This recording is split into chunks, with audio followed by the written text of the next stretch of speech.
Merci beaucoup, Innocent Olenga, des scoops RDC.net. Monsieur le Président, bonsoir. Bonsoir, Monsieur Innocent. J'ai juste une question courte et puis un message pour vous. Pour pas de excellence. message, s'il vous plaît. Un message Tout le monde va dans les c'est messages. très important, Madame Tina, s'il vous plaît. Ce n'est pas une question, ça sera un court message. Ma question est la suivante. Tout à l'heure, là, vous avez dit que vous êtes très ouvert au dialogue. Si aujourd'hui, l'ancien président Joseph Kabila sollicitait de vous rencontrer personnellement, serez-vous favorable à sa demande ou vous allez la rejeter? Et si c'est oui, qu'allez-vous lui dire en face en les regardant dans les yeux? Et si c'est possible, votre commentaire sur les sanctions américaines lui infligées.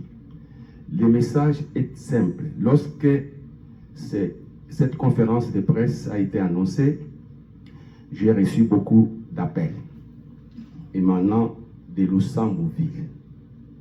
Ils m'ont dit, si vous y êtes conviés, passez ce message au président de la République.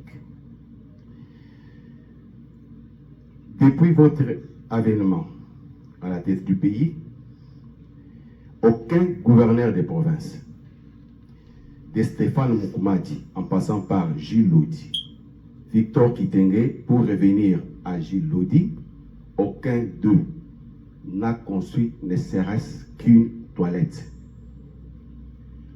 Tous les bâtiments laissés par les Belges sont déjà écroulés et rien de nouveau n'est construit. Lusambourgville n'a bénéficié d'aucune réalisation, ni du projet des 100 jours, ni du projet Tilé-Gelou, moins encore des PDL 145 territoires. Par 2 fois, vous êtes allé au Sankourou, mais malheureusement, votre Excellence n'a pas été à Lusambourg. Pourtant, chef-lieu de la province et ancienne capitale du Grand Kasaï, dont l'histoire avec l'UDPS est très liée du fait que l'un des pionniers de l'UDPS, Joseph Ngalulampanangila, était né à Lusambourg. Les Lusambourgeois implorent votre attention pour leur ville. Merci. Merci. Mais vous avez oublié de préciser, Monsieur Innocent, si mon prédécesseur me demandait de le voir où, au Congo ou ailleurs.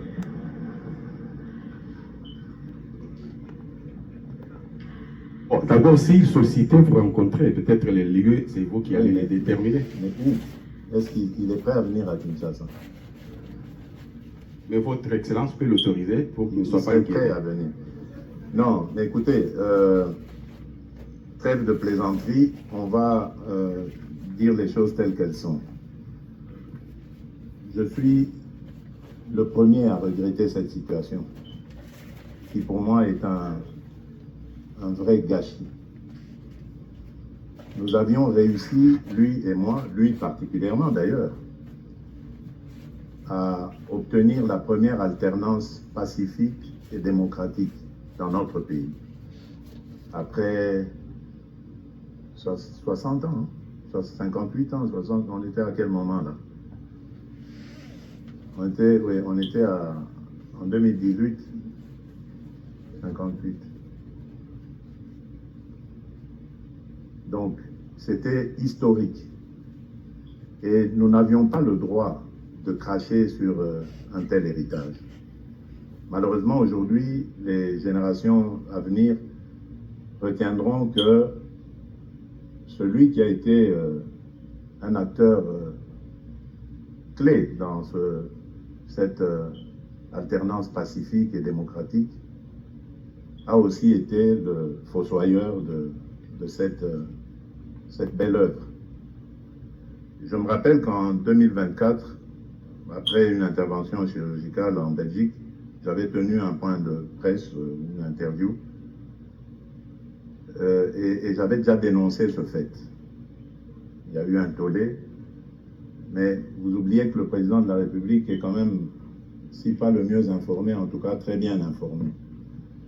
Et ce fait, nous le relevions depuis déjà fin 2023, au moment où le FCC avait levé l'option de refuser de participer aux élections. Nous savions déjà à cet instant-là que leur but était en fait d'empêcher la tenue des élections. Parce que ce qu'ils font après n'avait pris que du retard. L'objectif premier était d'empêcher la tenue d'élections en 2023 et de contraindre le gouvernement à un dialogue. Exactement ce qu'ils font aujourd'hui. Et vous le savez d'ailleurs, mon prédécesseur est sorti clandestinement du pays. Or, jusque-là, avant cela, à chacun de ces déplacements, il ne manquait pas de me le faire savoir. Nous avions un canal par lequel il me faisait parvenir ces messages. Et là, il est parti, j'étais surpris. D'ailleurs, je l'avais invité à mon investiture en janvier 2024. Et vous avez vu, il m'a répondu via sa porte-parole et à travers les réseaux. C'est là que j'ai su qu'il était parti pour un cursus en Afrique du Sud et sans crier gare. Donc, vous comprenez que moi, je suis le premier déçu parce que je comptais évidemment sur cette alternance pour la brandir comme un exemple de démocratie, de stabilité, d'alternance, de pacifique, de tolérance, enfin tout ce qu'il y a dans la démocratie, afin évidemment de consolider la nation, les communautés. Mais il a choisi de prendre un autre chemin et cela ne pouvait pas rester sans conséquence. La justice s'en est saisie. Là encore, j'avais entendu un tollé, surtout au moment de lui dessaisir de son immunité. Mais aujourd'hui, curieusement, puisque l'Amérique a pris des sanctions, ça y est, tout le monde a l'impression comme ça, donne l'impression de se réveiller d'un profond sommeil en disant « Ah, mais c'était vrai, donc cette histoire, le président avait raison. » Mais je ne suis pas un menteur, je ne peux pas jeter l'opprobre gratuitement comme ça sur quelqu'un qui en fait a même fait du bien à la République en acceptant de s'effacer et de laisser l'alternance se réaliser. Pourquoi le ferais-je? Au nom de quel principe? C'est quelqu'un qu'il fallait au contraire protéger et prendre soin de lui, le mettre en exergue, parce que d'autres nations, d'autres pays pourraient avoir besoin d'une telle expérience, d'une telle sagesse et voir comment est-ce qu'ils pourraient aussi aider ailleurs. Mais malheureusement, il a pris ce chemin, donc je suis le premier à le regretter. Je n'ai aucun autre commentaire à faire là-dessus. Les sanctions américaines, elles se justifient sûrement parce que les Américains ont constaté ce que moi j'avais constaté depuis longtemps. Il ne faut pas prendre les Américains pour des enfants de cœur. Ces gens, ils savent peut-être même mieux que nous ce qui se passe dans notre pays. Donc, ils le savaient. Ils le savaient. Et comme aujourd'hui, je vous l'ai dit, ils sont à la manœuvre pour amener la paix parce qu'ils ont besoin d'investissement, de créer des chaînes d'approvisionnement avec la République démocratique du Congo. Ils voient en tout individu qui entraverait cette démarche comme un empêcheur de tourner en rond, comme un ennemi à la fois de la République démocratique du Congo, mais aussi de leurs intérêts. Et donc, quoi de plus normal que d'en arriver là? Mais bon, je ne suis pas américain, je n'étais pas dans leur secret au moment des faits, mais ça ne m'étonne pas, ces sanctions ne m'étonnent pas. Alors, quant à Lusambo, oui, je regrette infiniment, surtout que au moment des élections, il était prévu cette étape-là, mais malheureusement, vous savez, aux élections, il y a souvent des imprévus, et donc je n'en ai pu m'arrêter qu'à Lodja. Et avant cela, j'étais venu à Lodja et j'étais à Tchumbe pour des raisons précises, et je n'avais pas pu aller non plus à Lusambo. Parce que, malheureusement, évidemment, ces provinces-là sont vraiment totalement en délabrement avancé. C'est d'ailleurs l'une des raisons pour lesquelles j'ai initié le programme des 145 territoires. C'est pour relever nos territoires, essayer de sortir le monde rural de ce délabrement avancé et inquiétant. Et les efforts vont continuer. Ils ont commencé, on va continuer. Moi, je fais une petite critique d'ailleurs sur cette décentralisation-là qui avait amené à créer ces nouvelles provinces.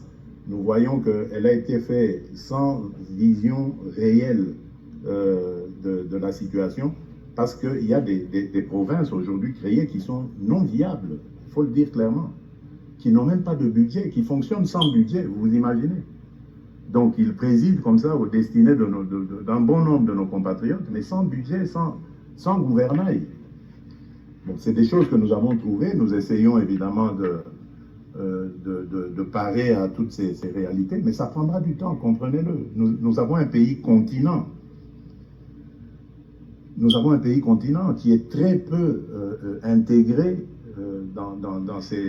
à travers ces voies de communication que nous sommes aujourd'hui en train de créer. Je vous ai parlé dans mon discours d'introduction de tout cela, de tous les axes que nous sommes aujourd'hui en train de mettre sur pied. C'est pour faciliter cette intégration nationale qui va nous permettre, évidemment, qui va permettre la libre circulation des biens et des personnes, qui va nous permettre de pouvoir soutenir des économies locales, provinciales, et donc d'aider grâce notamment à des instruments comme le programme de développement local de PDL 145, nous aider justement à revitaliser ces coins et recoins qui sont totalement à l'abandon, totalement isolés. Voilà, donc c'est ça que nous faisons au quotidien.